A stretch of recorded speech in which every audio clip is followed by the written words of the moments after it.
What's with all this Russian hacking cybersecurity stuff? I'm a small business. Nobody wants my data. I know it's easy to believe this, but what I want to show you today is how you couldn't be more wrong. I'm going to show you this really amazing tool that runs on my firewall that shows all of the people that are potentially attacking my firewall at any given moment. This is an app called DarkCube that we use, and it gets installed on our firewalls, and what you're actually looking at here is a map of the world that has mapped out all of these different locations that are potential threats against our network.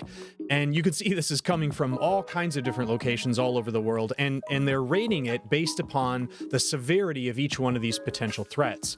So what I want to do is check out this one down here. When we open this part of the app, you can see that this is rated as a 9. It's incredibly high, and it looks like it's coming from the Netherlands. Now, I want to make note that this was blocked. You can see it was muted because the threat was actually blocked by the firewall, and it was just seen, first seen back in July of last year, but it was most recently seen just today. So that means this has been online for a long time.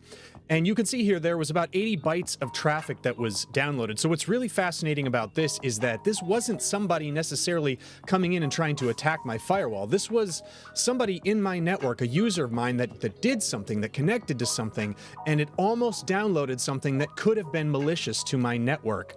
Luckily, this tool stopped it, so that was fantastic. And what I can do here is see some data about this particular location, this particular IP address, and I see this name, the organization, which kind of makes me a little bit nervous. So I'm going to use one of these external links and go over into AlienVault's OTX database.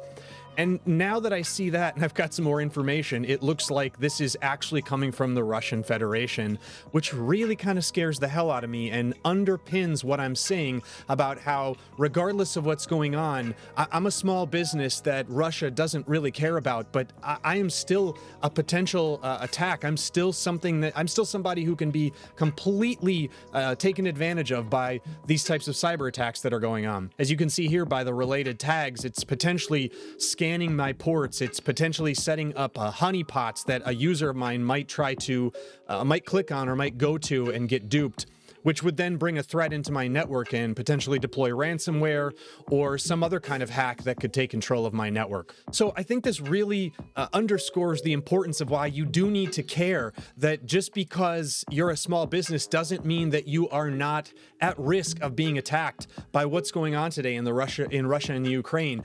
And these cyber attacks are only going to increase. I strongly recommend having a tool like DarkCube deployed on all your firewalls because it can give you the kind of information to tell you when this is happening, as well as block these threats from becoming something that could be a whole lot worse to your network. So be mindful, be diligent, and stay safe.